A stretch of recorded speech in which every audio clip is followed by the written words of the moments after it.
I am Alana, 34 years old, and my world just shattered with a single phone call.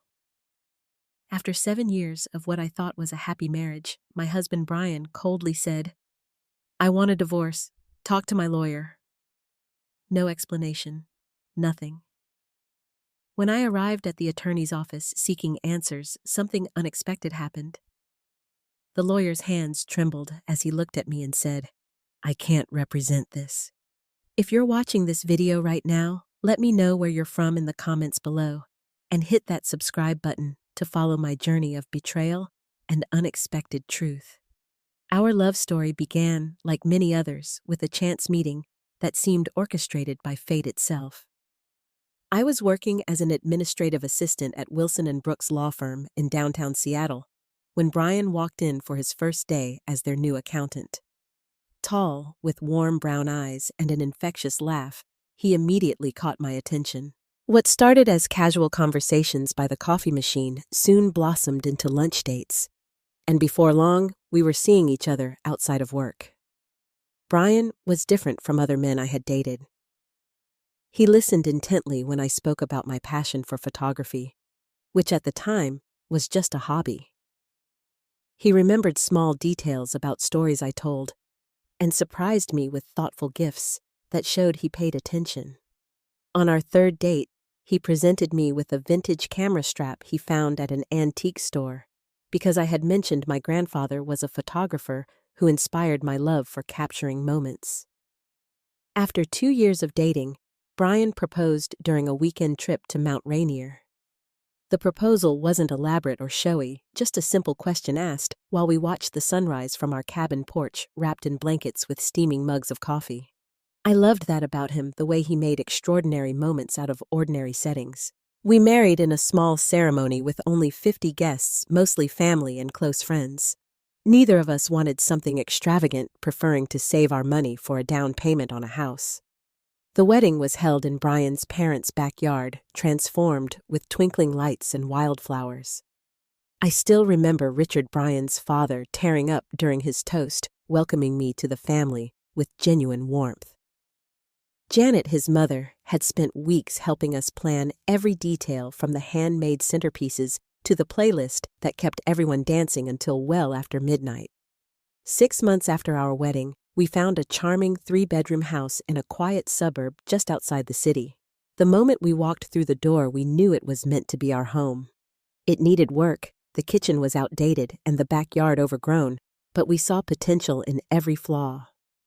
Weekends were spent painting walls, planting a garden, and slowly transforming the house into our home. Brian proved surprisingly skilled at carpentry, building bookshelves and a window seat in what would eventually become our reading nook. I focused on adding personal touches, framing our favorite photographs, and hunting through thrift stores for unique decor pieces. After 2 years of marriage, I made the decision to leave my job at the law firm to pursue photography full-time. It was terrifying to leave the security of a steady paycheck, but Brian supported me completely. "You have too much talent to waste answering phones and scheduling meetings," he told me as I fretted over giving my notice. With his encouragement, I set up a small studio in our spare bedroom and began building a client base specializing in family portraits and small events. Our 5th wedding anniversary was a milestone we celebrated with a trip to Hawaii, our first real vacation since our honeymoon. For 10 glorious days, we swam in turquoise waters, hiked to secluded waterfalls, and fell asleep to the sound of ocean waves. One evening, as we watched the sunset from a black sand beach, Brian turned to me and said, "These past 5 years have been the happiest of my life. I can't wait to see what the next 50 bring." I believed him completely. Our relationship with Brian's family had always been positive, especially with his parents. Richard and Janet lived about an hour away and visited regularly for Sunday dinners. Richard, a retired high school principal, was full of stories and wisdom, while Janet mothered everyone around her with food and practical advice. They treated me like a daughter, including me in family traditions and inside jokes. The only slightly strained relationship was with Brian's younger sister, Samantha.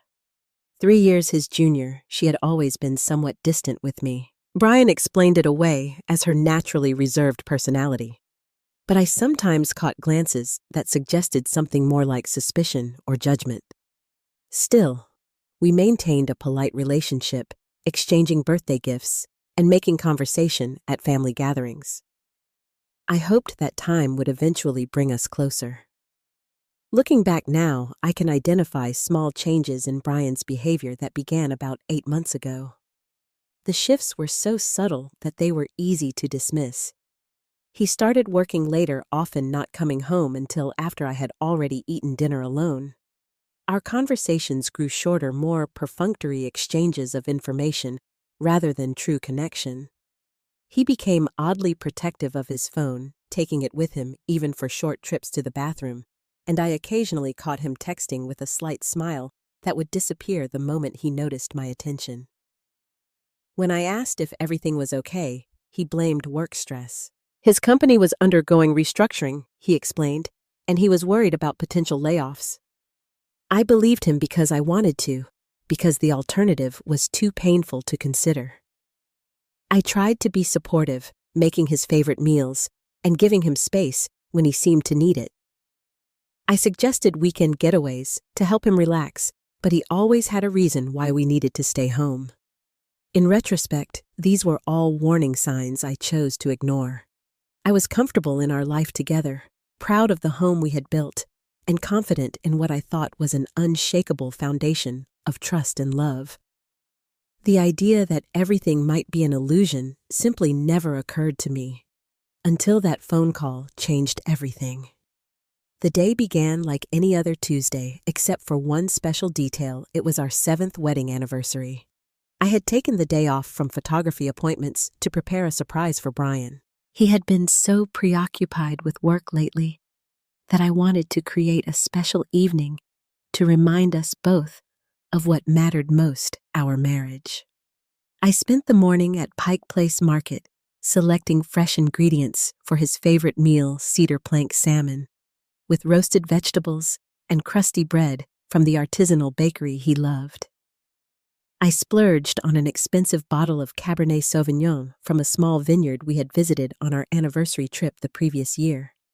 At the florist, I chose white lilies and blue hydrangeas, the same flowers from my wedding bouquet, arranging them in the crystal vase we had received as a wedding gift. The afternoon was spent preparing the meal, marinating the salmon, and chopping vegetables while music played softly in the background. I set the dining room table with our best dishes, the ones usually reserved for holidays and special occasions. Candles were placed strategically around the room, waiting to be lit when the sun went down. I had even bought a new dress, a deep blue, that Brian once said brought out the color of my eyes. By 6 o'clock, everything was ready. Brian usually arrived home between 6:30 and 7, which would give us time for a glass of wine before dinner. I lit the candles, dimmed the lights, and waited. 6:30 came and went, then 7. I sent a text asking when he would be home. No response. By 7:30, I called his office, but the call went straight to voicemail. Concerned, but not yet worried, I decided to keep the meal warm in the oven and wait a little longer. At 8:15, my phone rang. Seeing Brian's name on the screen, I answered with relief that quickly turned to confusion. Alana. His voice was different, flat and distant. I need to tell you something. Before I could respond, he continued in the same emotionless tone. I want a divorce. My mind is made up, so please don't try to change it. You can talk to my lawyer, Thomas Parker, about the details. I will be staying elsewhere for the foreseeable future. The shock rendered me temporarily speechless. When I finally found my voice, it came out as barely a whisper. Brian, what are you talking about? Is this some kind of joke? It is our anniversary. It is not a joke. I have been thinking about this for some time. Thomas will contact you tomorrow to begin proceedings. I think it's best if we don't speak directly for a while. You can't just end our marriage over the phone. Where are you? We need to talk about this face to face. My voice rose with each word, panic setting in. "I have nothing more to say. Contact Thomas Parker." And with that, he hung up. I stood in our candle-lit dining room, phone still pressed to my ear, unable to process what had just happened. Surely this was a mistake, a terrible misunderstanding. I immediately tried calling back, but my call went straight to voicemail. I sent text after text, each more desperate than the last, but received no response. In a daze, I moved through our house looking for any clue that might explain this sudden announcement. I checked his closet and discovered several of his suits missing, along with his weekend bag. His toiletries were gone from the bathroom. This had been planned, not a spontaneous decision. I turned on my laptop and accessed our joint email account, something we had set up early in our marriage for household matters. There were no suspicious messages, nothing to indicate what might have prompted this. Next, I logged into our shared bank account.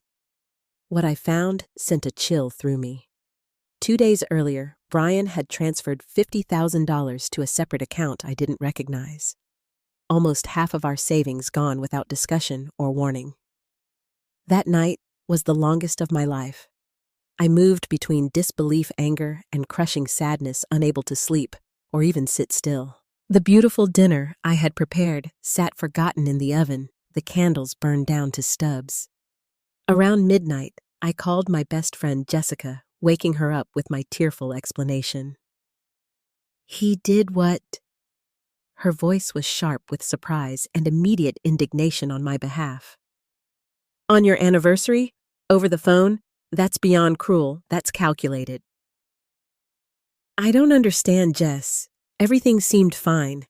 Maybe not perfect lately, but nothing that would explain this. Have you noticed anything unusual recently? Any signs?" I told her about the late nights, the distraction, the protectiveness over his phone, all the things I had rationalized away. Saying them out loud to someone else made the pattern suddenly clear. "Alana, honey, I hate to say this, but it sounds like there might be someone else involved."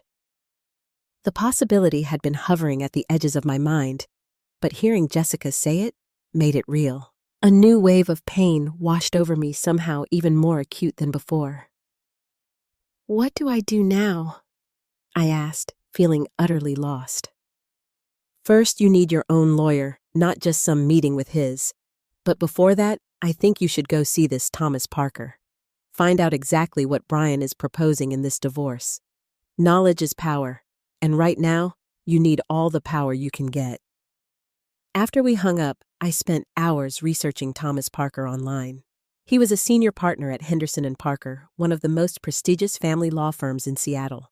His biography emphasized his experience with high-net-worth divorces and complex asset division. The firm's website featured testimonials from satisfied clients, mostly men, praising Parker's ability to secure favorable settlements. My stomach knotted as I realized Brian had chosen his representative very carefully. By morning, I had not slept, but I had made a decision. I would meet with Thomas Parker, not because Brian instructed me to, but because I needed information. I would not be blindsided again. I called the law firm as soon as they opened and was surprised to be offered an appointment that very afternoon. Throughout the day, I tried repeatedly to reach Brian, calling his cell phone, his office, even his parents, who sounded confused and concerned, claiming they had no idea what was happening. They promised to try to reach him and call me back, but hours passed with no word. As the time for my appointment approached, I made a conscious effort to pull myself together. I showered, applied makeup to hide the evidence of my sleepless night, and chose a conservative black dress and blazer that I sometimes wore for client meetings. If Brian thought I would fall apart, he was mistaken. I would face this situation with as much dignity and strength as I could muster, even if I was crumbling inside. The offices of Henderson & Parker occupied the top 3 floors of a sleek downtown high-rise with panoramic views of Elliott Bay. The reception area was a study in understated luxury, all polished marble and soft leather seating. A young woman with an immaculate blonde bob and perfect posture greeted me from behind a massive desk. "Mrs. Reynolds, Mr. Parker is expecting you." May I offer you coffee or water while you wait? The use of my married name, so natural just days before now, felt like a strange costume I was wearing. Still, I accepted a glass of water, my throat suddenly dry with anxiety. As I sat in one of the plush chairs, I noticed my hands were shaking slightly. I clasped them tightly in my lap and focused on my breathing the way I did during difficult photo shoots when I needed steady hands. After precisely 10 minutes, the receptionist led me down a hallway lined with what appeared to be original artwork, expensive abstracts in muted colors that matched the office's sophisticated aesthetic. She stopped at a heavy wooden door, knocked once, and ushered me into Thomas Parker's office. The man who rose from behind a massive mahogany desk was in his late 50s with silver hair and the confident bearing of someone accustomed to commanding rooms. He extended his hand with a practiced smile that didn't quite reach his eyes. "Mrs. Reynolds, Thomas Parker, please have a seat." I shook his hand, firmly determined not to appear as vulnerable as I felt. "Thank you for seeing me on such short notice, Mr. Parker." He gestured to a chair across from his desk and resumed his seat. "I understand this is a difficult time. Divorce proceedings can be emotionally challenging, but I assure you, we will handle everything with appropriate discretion and efficiency." His tone was professional but cool, as if he were discussing a business transaction rather than the dismantling of my life. I straightened my spine and met his gaze directly. "Mr. Parker, I am still trying to understand what is happening. My husband informed me of his desire for divorce in a phone call yesterday on our anniversary, with no prior discussion or warning. I would appreciate some clarity before we proceed with any legal matters." Something flickered across Parker's face so quickly I almost missed it discomfort or perhaps surprise. He cleared his throat and opened a folder on his desk. "I am not at liberty to discuss Mr. Reynolds's personal reasons for seeking dissolution of the marriage. My role is to facilitate the legal aspects of the separation. To that end, Mr. Reynolds has instructed me to present you with an initial settlement proposal." He slid a document across the desk toward me. As I reached for it, I noticed a slight hesitation in his movement, a momentary tension in his shoulders. I began to read, and with each paragraph, my confusion turned to disbelief and then to anger. The proposal outlined a division of assets that could only be described as grossly inequitable. Brian would retain ownership of our home, claiming he had made the majority of mortgage payments. He would keep his retirement accounts and investments intact, offering me only a token sum that represented perhaps a quarter of what we had built together during our marriage. There was even a clause suggesting I had misused joint funds for my photography business, thereby reducing my claim to our shared assets. Looking up from the document, I struggled to keep my voice steady. "This is absurd. We purchased our home together.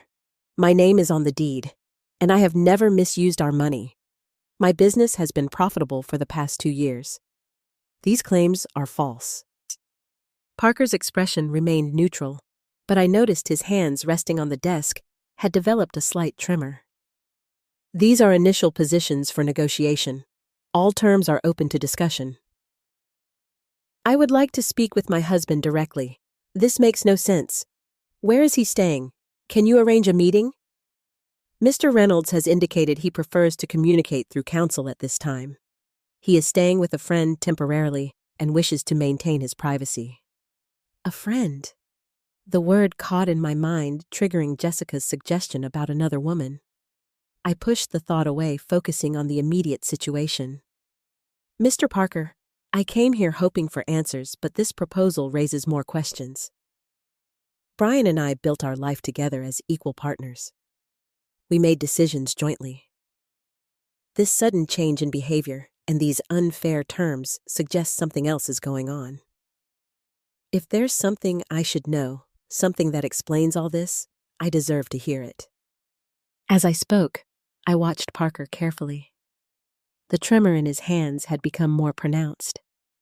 He repeatedly adjusted his tie, a nervous gesture that seemed at odds with his otherwise composed demeanor.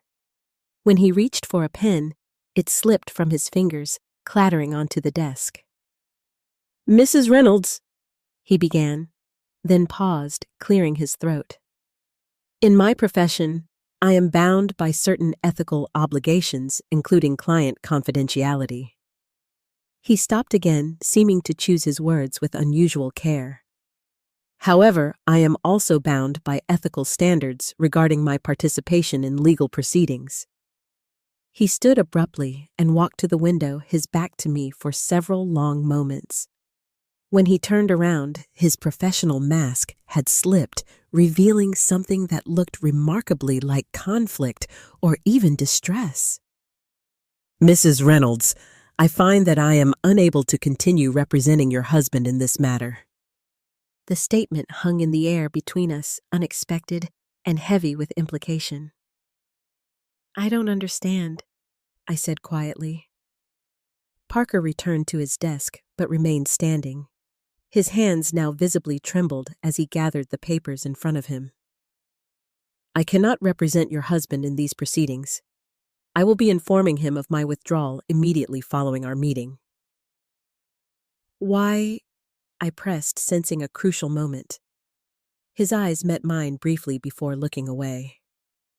I cannot discuss my reasons due to attorney-client privilege, but I would be remiss if I did not suggest you seek your own legal counsel immediately. And perhaps, he hesitated, lowering his voice. Perhaps you should look closely at your husband's business dealings, particularly any recently formed companies or unusual financial transactions. With that cryptic advice, he effectively ended our meeting, calling his assistant to show me out. As I gathered my purse, still processing his words, he added one final comment. Mrs. Reynolds, I have practiced family law for 27 years. In my experience, the truth has a way of emerging, regardless of how carefully someone tries to conceal it. I left the office in a state of stunned confusion, Parker's words replaying in my mind. A respected attorney had just withdrawn from representing my husband and had all but told me to investigate Brian's financial activities. Whatever was happening went beyond a simple divorce or even an affair. Something was very wrong, and for the first time since Brian's phone call, I felt a strange, unsettling sense of purpose replace my shock and grief. I needed to discover what my husband was hiding.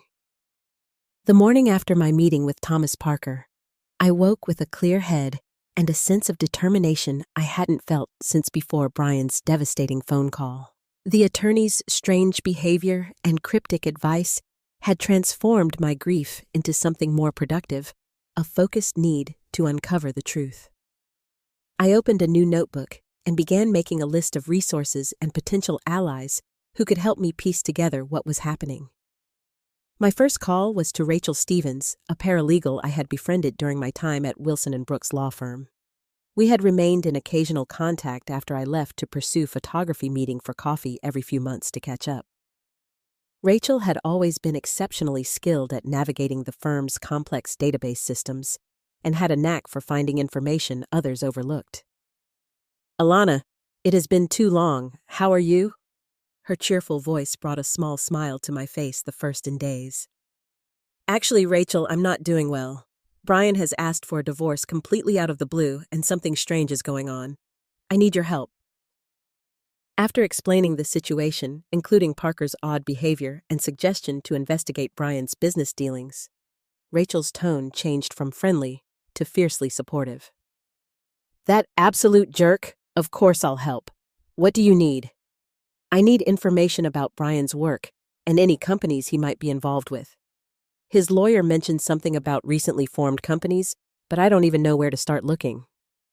That's easily handled. The Secretary of State maintains public records of all business filings. I can search for anything with Brian's name attached. Also, if you have access to any of his tax returns from the past few years, those might show involvement with businesses you don't know about. I spent the next hour digging through our home office, locating copies of our tax returns for the previous 3 years. Brian had always handled our finances, claiming his accounting background made him better suited for the task. I had trusted him completely, signing where indicated, without scrutinizing the details, a realization that now filled me with regret. I scanned the documents and emailed them to Rachel, who promised to examine them carefully and search for any business connections. While waiting for her findings, I decided to take another step and contacted a private investigator. After researching online reviews, I selected Michael Donovan, a former police detective who specialized in cases involving financial fraud and marital investigations. We met at a small coffee shop far from my neighborhood, where I was unlikely to encounter anyone who knew me or Brian. Michael was in his early 50s with observant eyes and a reassuringly matter-of-fact manner.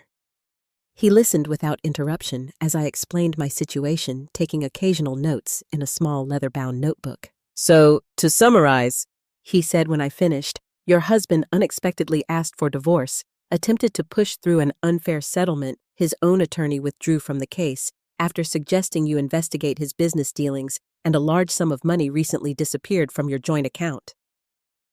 "That's correct. I need to know what he's hiding, where he's staying, and if there's someone else involved." Michael nodded thoughtfully. "I can help with all of that. Standard surveillance to determine his current residence and activities, background check to identify any new business formations or financial irregularities, and digital investigation if you can provide access to any shared accounts or devices." We discussed his fees, which were substantial, but seemed worthwhile given the circumstances. I provided him with Brian's photo work address, vehicle information, and access to our shared cloud storage account, which Brian might have forgotten I could access. "One more thing," I added hesitantly. "If there is someone else, I need to know that too." Michael's expression softened slightly. "I understand. I'll be thorough but discreet. I'll contact you in a few days with an initial report." 3 days later, Rachel called with her findings. "Alana, you need to sit down for this," she began, her voice tense with excitement. 2 years ago, Brian formed a company called Meridian Consulting LLC. It doesn't appear on your joint tax returns because it was filed under a separate tax ID. He's the sole owner, but get this, the registered agent is someone named Lauren Blackwell. The name meant nothing to me, but the fact that Brian had established a company without my knowledge sent a wave of betrayal washing over me. What does this company do? On paper, it provides financial consulting services. But here's where it gets interesting. I have a friend in the county assessor's office who owed me a favor. Meridian Consulting has purchased 3 properties in the last 18 months, all multi-unit buildings in up-and-coming neighborhoods. My mind raced trying to process this information. Where would Brian get the money for real estate investments, and why hide it from me? That's what you need to find out. But Alana, if he's been diverting funds to this secret company and making investments without your knowledge during your marriage, that's considered hiding marital assets. It's illegal and would significantly impact your divorce settlement. The following day, Michael, the private investigator, contacted me with his preliminary findings, requesting an in-person meeting. We met again at the coffee shop, where he arrived with a manila envelope and a grim expression. "Mrs. Reynolds, I've confirmed your husband's current residence. He's staying at a luxury apartment building downtown unit registered to Lauren Blackwell." He slid a photograph across the table showing Brian entering the building, keycard in hand, looking relaxed and well-dressed. My stomach clenched at the confirmation of another woman, but I forced myself to focus on the larger picture. "The same Lauren Blackwell, who's the registered agent for his secret company." Michael nodded, clearly impressed. "You've been doing some investigating of your own." "Yes, the same woman. She's 32, works as a financial analyst at Westridge Investments, the same firm where your husband is employed. Based on my surveillance, their relationship appears to be both personal and professional." He showed me several more photographs, Brian and a tall woman with sleek dark hair entering restaurants together, walking closely along the waterfront, emerging from the apartment building in the morning, dressed for work. In each image, they looked comfortable together, with the easy familiarity of a long-established relationship. "How long do you think this has been going on?" I asked, my voice surprisingly steady despite the visual evidence of my husband's betrayal. "Based on neighbor interviews, she's lived in that apartment for approximately 2 years, but your husband only began staying there regularly about 3 months ago." However, their professional connection likely predates that. 2 years. The timeline aligned perfectly with the formation of Meridian Consulting. This wasn't just an affair that had led to a sudden decision to leave me. This was a calculated long-term deception involving both romantic and financial betrayal. Michael's next revelation was even more disturbing. Mrs. Reynolds, I've uncovered evidence suggesting your husband may be involved in financial impropriety beyond just hiding assets from you. My research indicates he's been transferring significant sums from his employer Westridge Investments into accounts controlled by Meridian Consulting, then using those funds for the real estate purchases. I stared at him, struggling to comprehend the implications. Are you saying Brian is stealing from his company? Embezzling would be the technical term. I can't confirm without access to Westridge's internal records, but the pattern of transactions is highly suspicious. Money moves from Westridge client accounts to a holding account, then to Meridian, usually in amounts just under $10,000 to avoid automatic reporting requirements. The Brian I thought I knew, the man I had married and built a life with, would never commit financial fraud. But then the Brian I thought I knew would never betray me or try to cheat me in a divorce. I was beginning to realize I might never have known him at all.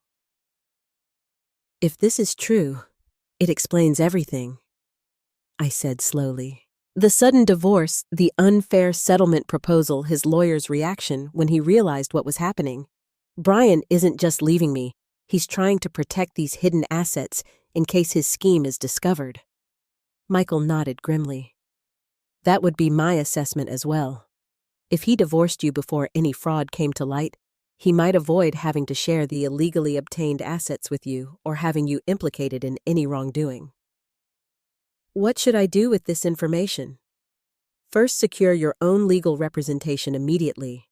Second, consider whether you want to report your findings to Westridge Investments. They would have resources to investigate thoroughly, and it might work in your favor during divorce proceedings to be the one who brought this to light. As I left the meeting clutching the envelope of evidence, I felt a strange mixture of heartbreak and vindication. My marriage was truly over-destroyed by Brian's deception, but at least now I understood why. More importantly, I had the information I needed to protect myself and perhaps even turn the tables on his carefully constructed plan.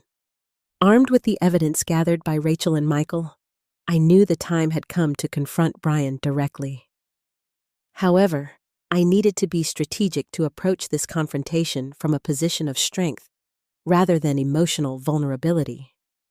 My first step was to secure proper legal representation, someone who could navigate the complex intersection of divorce and potential financial fraud. After interviewing 3 different attorneys, I selected Sarah Williams, a sharp, experienced divorce lawyer with a background in financial litigation. First, we would file for divorce citing irreconcilable differences, making no mention of the potential fraud in the initial filing. This would allow us to secure temporary orders protecting our joint assets from further dissipation. Second, we would arrange a face-to-face meeting with Brian in a public location where I would confront him with what I knew and gauge his reaction. Public settings tend to discourage extreme reactions, Sarah advised. Choose somewhere with moderate privacy, but still with other people nearby. Record the conversation if legal in your jurisdiction, but inform him you're doing so. I selected a quiet restaurant with secluded booths that would provide conversation privacy while still being in a public space. Sarah helped me draft a text message to Brian that was firm, but not accusatory, simply requesting a meeting to discuss our situation in person. Second, we would arrange a face-to-face meeting with Brian in a public location where I would confront him with what I knew and gauge his reaction. Public settings tend to discourage extreme reactions, Sarah advised. Choose somewhere with moderate privacy, but still with other people nearby. Record the conversation if legal in your jurisdiction, but inform him you're doing so. I selected a quiet restaurant with secluded booths that would provide conversation privacy while still being in a public space. Sarah helped me draft a text message to Brian that was firm, but not accusatory, simply requesting a meeting to discuss our situation in person. To my surprise, He agreed readily, perhaps believing I wanted to accept his settlement terms or make an emotional plea for reconciliation. The day of our meeting, I dressed carefully in a professional outfit that made me feel confident and composed. His tone was coolly professional, as if we were business associates rather than spouses of 7 years. I hope this means you're ready to discuss the settlement terms reasonably. The offer is quite fair considering the circumstances. I took a steadying breath before responding, reminding myself of Sarah's advice to stay focused on facts rather than emotions. Before we discuss any settlement, I think we need clarity about what's actually happening. You ended our marriage with a phone call on our anniversary and then disappeared. I deserve some explanation. Brian's expression hardened slightly. I don't see what explanation would change the outcome. Sometimes relationships run their course. I've realized we want different things from life. What things specifically? I pressed. He shrugged an artificial casualness that didn't reach his eyes. Different lifestyles, different priorities. I took a steadying breath before responding, reminding myself of Sarah's advice to stay focused on facts rather than emotions. Before we discuss any settlement, I think we need clarity about what's actually happening. You ended our marriage with a phone call on our anniversary and then disappeared. I deserve some explanation. Brian's expression hardened slightly. I don't see what explanation would change the outcome. Sometimes relationships run their course. I've realized we want different things from life. What things specifically? I pressed. He shrugged an artificial casualness that didn't reach his eyes. Different lifestyles, different priorities. Look, does it really matter? The important thing now is to move forward with the separation in a way that's fair to both of us. Fair, I repeated, allowing a hint of skepticism to color my voice. Like the proposal that gives you our house and the majority of our assets, the one where you falsely claim I misused our joint funds for my business. The proposal reflects my greater financial contribution to our marriage, he replied stiffly. My income has always been substantially higher than what your photography brings in. I nodded slowly as if considering his point. That's true. Your income from Westridge Investments has been our primary support. Speaking of which, how is work going? Any interesting new projects or clients? The subtle shift in his posture was barely perceptible, a slight tensing of his shoulders, but it told me everything I needed to know about his sudden wariness. Work is fine, but we're getting off topic. Actually, I think it's very much on topic. You see, I've been doing some research since your lawyer mysteriously withdrew from representing you. I paused, watching his face closely. Interesting man, Thomas Parker. Seemed quite uncomfortable with whatever you asked him to do. Brian's expression tightened. Parker wasn't a good fit. These things happen. I've retained new counsel. Before we talk about settlements and lawyers, I think we should discuss Meridian Consulting. The name landed between us like a physical blow. Brian's face drained of color, and for a moment he seemed unable to respond. When he did, his voice had lost its confident edge. How do you know about that? I know quite a lot about Meridian Consulting. I know you formed it 2 years ago without my knowledge. I know Lauren Blackwell is the registered agent. I leaned forward slightly. I know you've been staying at her apartment since you left me. My personal life is no longer your concern, he snapped, recovering some of his composure. And Meridian is a legitimate side business that has nothing to do with our marriage. A side business that somehow afforded 3 investment properties in less than 2 years. I kept my voice calm, conversational, even as I delivered each piece of information. That's impressive growth for a new consulting firm with apparently no clients or website. Brian glanced around the restaurant nervously. This isn't the place to discuss my business ventures. Perhaps we should discuss the regular transfers from Westridge Investments client accounts instead. The ones just under $10,000 that go into Meridian's accounts before being used for real estate purchases. At this, Brian's facade cracked completely. His face flushed with anger or fear, maybe both. You're having me investigated. What gives you the right? The same right you had to hide assets, form secret companies, and embezzle from your employer, I suppose. I met his gaze steadily. None at all, legally speaking. You don't know what you're talking about, he hissed, but the confidence was gone from his voice, replaced by a defensive edge that confirmed my suspicions more clearly than any confession. I have documentation, Brian.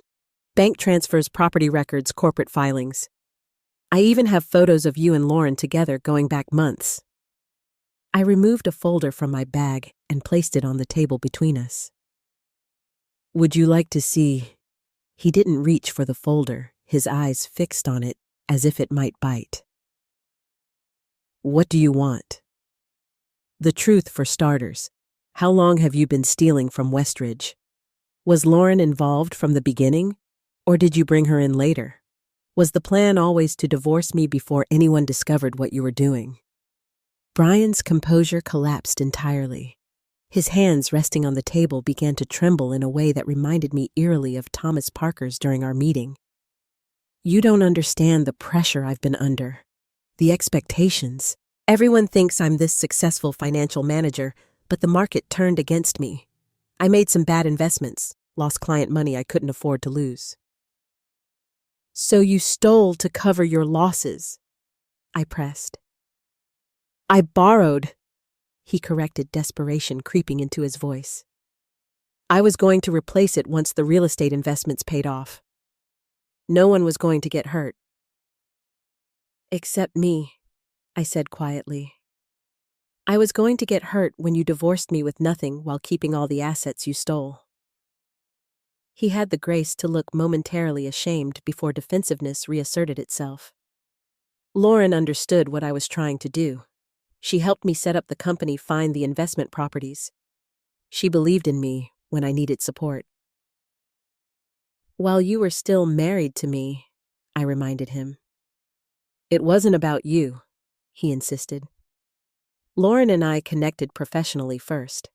She saw my potential, recognized my strategies could work with the right backing. The personal relationship came later. How convenient for your conscience. Brian leaned forward, suddenly earnest. Alana, listen to me. This can still be resolved without anyone else getting involved. I'll revise the settlement offer, split everything 50-50 our legitimate assets. You don't need to tell Westridge about the other matter.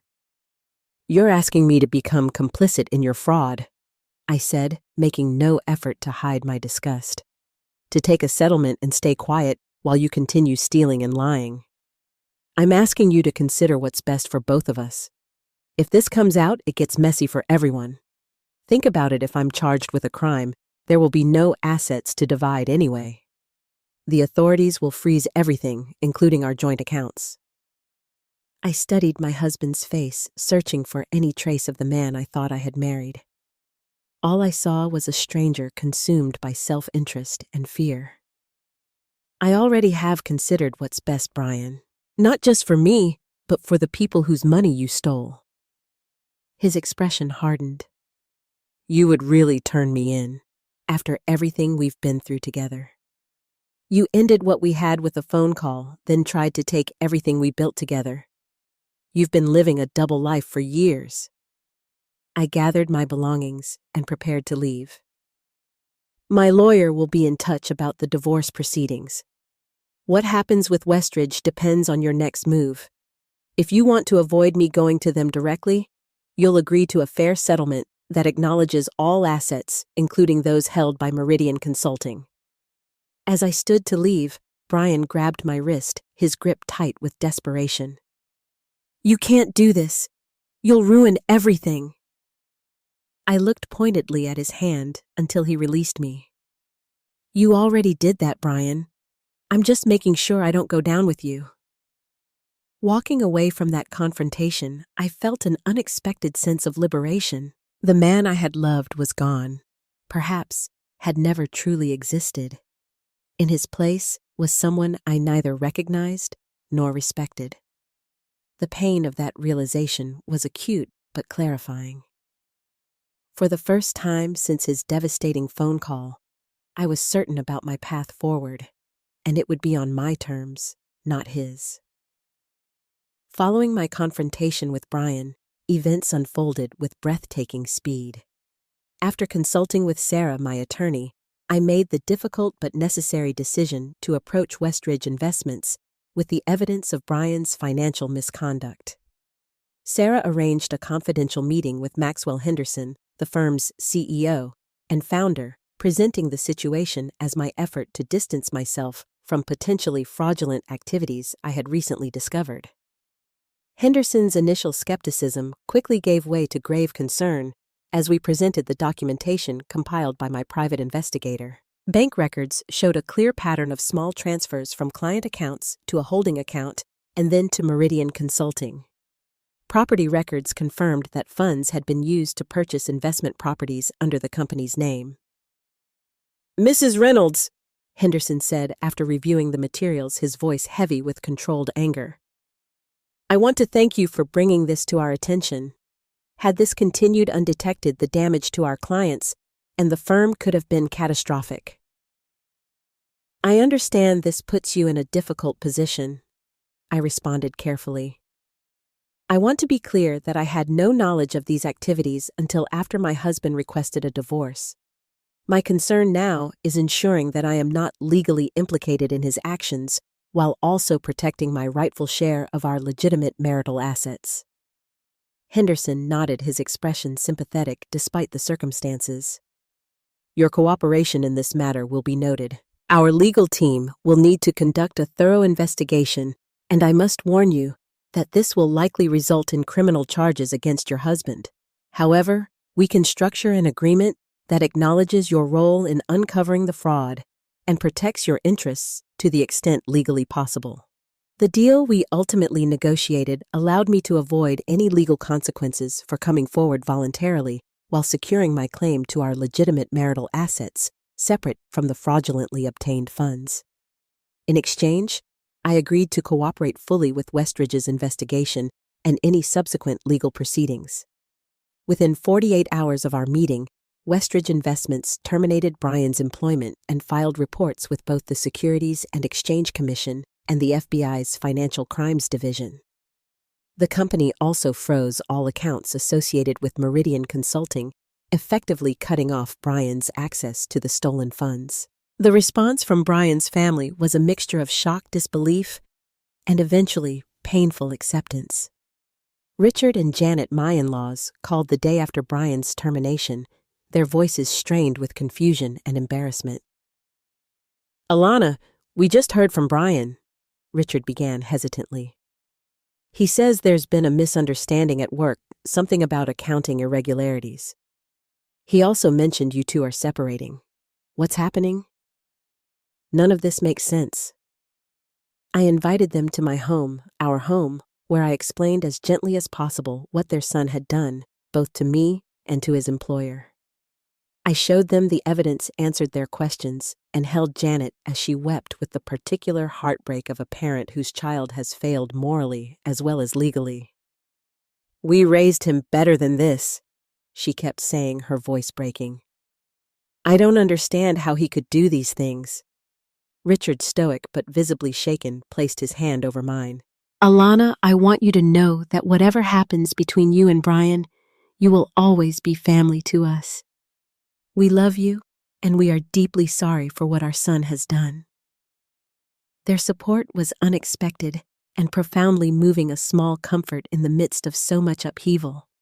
Even more surprising was the reaction of Samantha, Brian's sister, who called me directly after speaking with her parents. "I always knew there was something off about him," she admitted, a hint of long-held frustration in her voice. "The way he could charm everyone, always the golden child, but underneath, there was this coldness.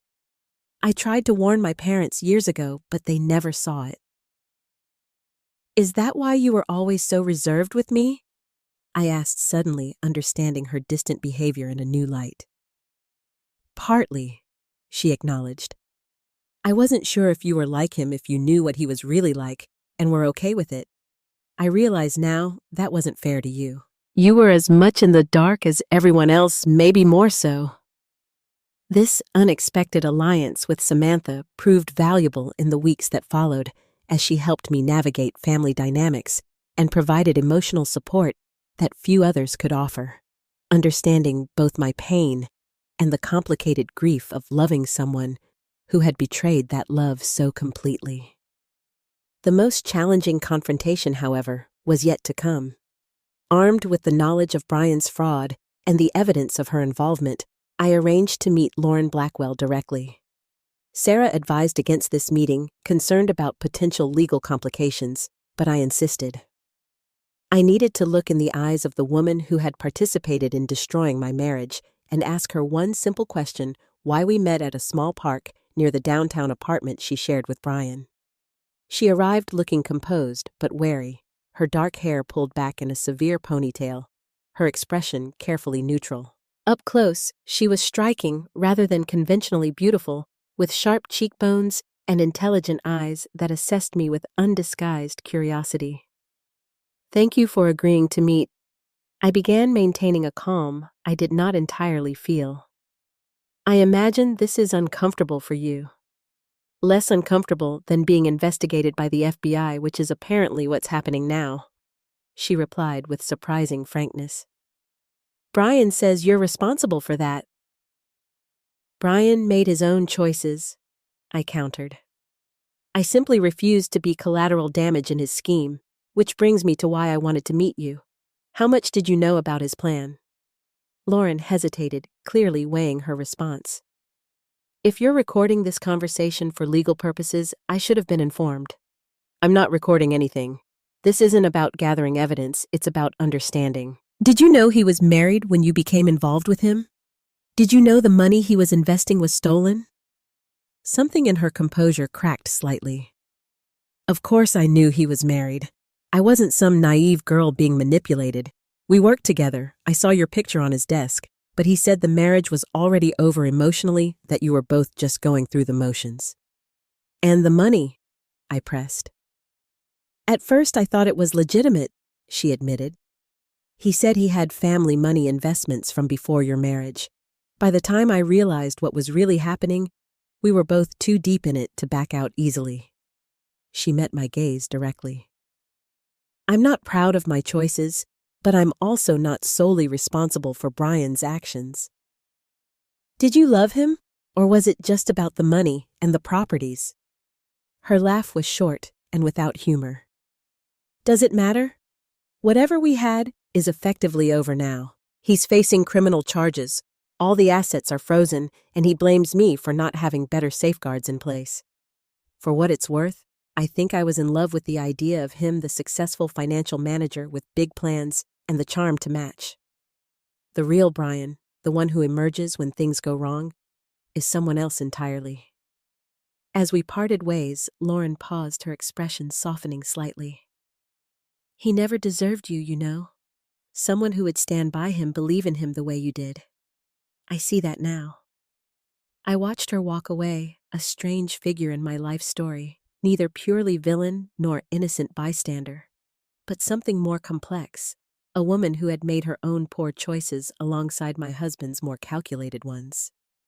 I felt no fondness for her, but the burning anger had subsided, replaced by a tired acknowledgement that human motivations are rarely simple and betrayals rarely one-dimensional. Within days of my meeting with Lauren, she disappeared from Seattle, leaving Brian to face the consequences alone. According to Samantha, who maintained contact with Brian more out of family obligation than affection, Lauren had emptied their shared bank account and left no forwarding address, a final betrayal that seemed almost poetic in its symmetry. The divorce proceedings moved forward with unexpected efficiency. With the evidence of fraud now public and Brian facing criminal charges, his position in our divorce negotiations crumbled completely. His new attorney, significantly less prestigious than Thomas Parker, advised him to agree to a settlement that granted me full ownership of our home, my business assets untouched, and a significant portion of our legitimate savings and investments. In exchange, I agreed not to pursue any civil claims against him for his financial misconduct during our marriage. Brian ultimately accepted a plea deal with federal prosecutors, admitting to embezzlement and fraud in exchange for a reduced sentence of 3 years in federal prison plus restitution. The deal required him to cooperate fully in recovering as much of the stolen funds as possible, including signing over all properties purchased through Meridian Consulting to Westridge Investments, who would liquidate them to repay affected clients. On the day his sentence was announced, I sat in the back of the courtroom, watching the man I had once built my life around stand diminished in a standard suit, his shoulders slumped in defeat. Our eyes met briefly as he was led away, and in that moment, I felt the last threads of our connection finally break, not with pain, but with a quiet sense of closure. Whatever we had been to each other, whatever dreams we had shared, were now truly part of the past. I was free to begin again. 1 year after Brian's devastating phone call, my life had transformed in ways I never could have imagined. The initial months following his arrest and our divorce were undeniably difficult, filled with practical challenges and emotional aftershocks that would arrive unexpectedly, triggered by small reminders of our shared past. Finding his favorite coffee mug at the back of a cabinet could suddenly unleash tears I thought I had exhausted. Driving past restaurants where we had celebrated anniversaries would cause my stomach to clench with remembered happiness and subsequent betrayal. The house, now legally mine alone, initially felt too large and too empty, filled with ghosts of the life we had planned together. I considered selling it, making a completely fresh start elsewhere, but ultimately decided against it. This was my home too, filled with my own memories and efforts, and I refused to allow Brian's actions to drive me from a space I loved. Instead, I began a gradual transformation, repainting rooms in colors I had always preferred, rearranging furniture, and replacing our wedding photographs with images from my growing photography portfolio. In those early days of healing, I found unexpected comfort in a support group for divorced women meeting weekly in a community center downtown.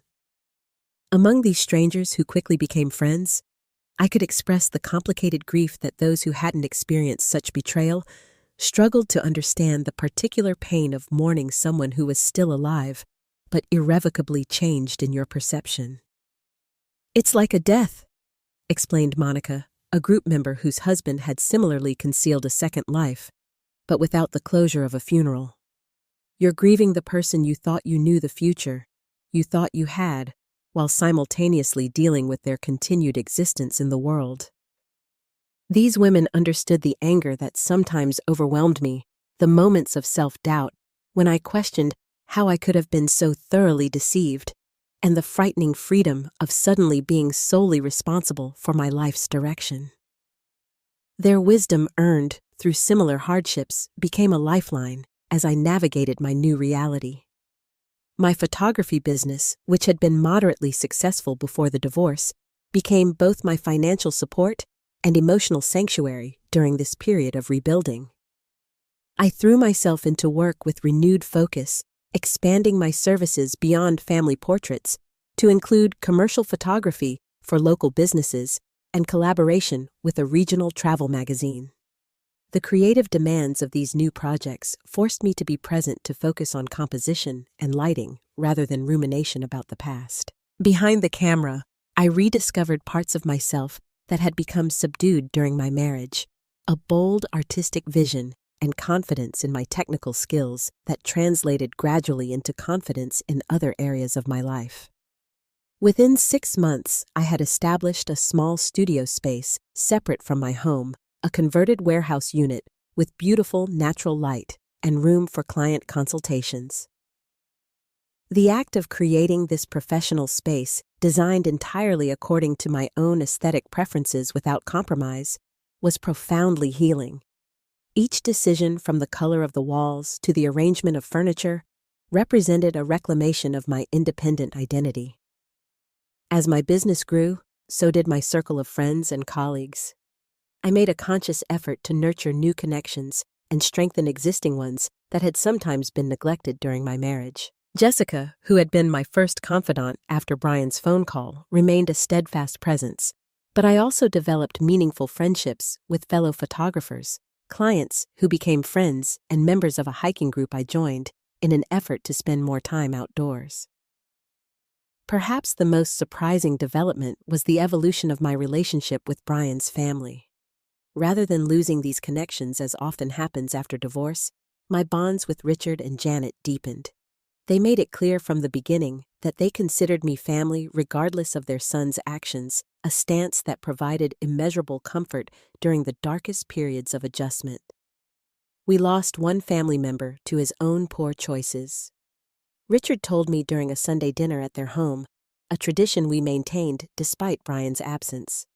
We're not willing to lose another. Most unexpected was my growing friendship with Samantha, Brian's sister. Our previously distant relationship transformed into something genuinely close as we found common ground in our complicated feelings about Brian and our determination to move forward despite his betrayal. Samantha, with her direct manner and dark humor, became a regular presence in my life, joining me for weekend coffee and occasional movie nights, where we carefully avoided romantic comedies in favor of action films or documentaries. 6 months into Brian's prison sentence, I received a letter from him, the first direct communication since our confrontation in the restaurant. The envelope sat unopened on my kitchen counter for 3 days, while I considered whether reading it would contribute to my healing or reopen wounds better left closed. When I finally broke the seal, I found 8 pages of small, neat handwriting, a comprehensive apology that acknowledged the depth of his betrayal and accepted full responsibility for his actions. "I don't expect forgiveness," he wrote near the end, "nor do I deserve it, but I want you to know that I recognize the pain I caused, and I am truly sorry. The person I became is someone I never thought I could be, someone I don't want to be again. You deserved so much better than what I gave you." I read the letter once, then placed it in a box with other mementos from our marriage items I wasn't ready to discard, but didn't need to see regularly. I chose not to respond, not out of continued anger, but because I had nothing left to say. Our chapter was closed, and while I hoped Brian would find his way to a better version of himself, that journey was no longer connected to mine. As the 1-year mark of our separation approached, I realized with quiet surprise that days could now pass without my thinking of Brian at all. The shock and pain had faded to a dull ache that appeared only occasionally, usually when I encountered something that specifically triggered memories of our time together. More significantly, I had stopped defining myself in relation to what had happened, no longer introducing myself mentally as Alana whose husband betrayed her, but simply as Alana, photographer and woman rebuilding her life. This shift from victim to survivor to thriver didn't happen in a linear progression, nor was it always visible to me as it was occurring. There were still difficult days, moments of anger or sadness that seemed to arise from nowhere. The difference was that these emotions no longer overwhelmed me or defined my entire experience. They were weather patterns moving through the larger climate of my life, acknowledged, but not all-consuming. The most profound lesson I learned through this ordeal was not about trust or betrayal, though certainly those themes featured prominently in my experience. Rather, it was about resilience, the remarkable human capacity to absorb devastating blows and still find ways to grow and even flourish. I discovered strength within myself that I never knew existed, a deep well of resourcefulness and determination that emerged precisely when I needed it most. I also learned that healing doesn't mean forgetting or even necessarily forgiving in the conventional sense. It means integrating the experience into your life story without allowing it to become your entire narrative. It means acknowledging the pain without being defined by it, carrying the lessons forward while leaving the heaviest burdens behind. Perhaps, most importantly, I learned that happiness is not a destination reached through perfect circumstances or relationships, but a practice cultivated through conscious choices and perspective shifts. Even in the midst of profound loss and change, moments of joy remain available if we remain open to them small daily pleasures that accumulate into a life worth living. Today, as I look around at the life I've built from the ashes of what came before, I feel a quiet pride in how far I've come. My photography studio is thriving with a wait list of clients and a portfolio that grows more impressive with each passing month. My home, once a painful reminder of betrayal, has become a sanctuary designed entirely for my comfort and creative expression. My relationships, both new and long-standing, provide a network of support and connection that enriches every aspect of my life. Brian will be released from prison in another 2 years, a fact I can now contemplate with detached curiosity rather than emotional turmoil. I have no plans to reconnect, but neither do I wish him ill. His choices and their consequences belong to him alone, just as my new life belongs solely to me. Sometimes the most devastating endings clear the way for unexpected beginnings. What initially feels like unbearable loss may actually be the removal of something that was preventing growth in another direction. Had Brian not made that cold, calculated phone call on our anniversary, I might have continued indefinitely in a marriage built on illusion, never discovering my own capability for independent happiness or the depth of strength that adversity can reveal. As I stand now at the threshold of my future, I carry this wisdom with me. Our greatest challenges often contain within them the seeds of our most significant transformation.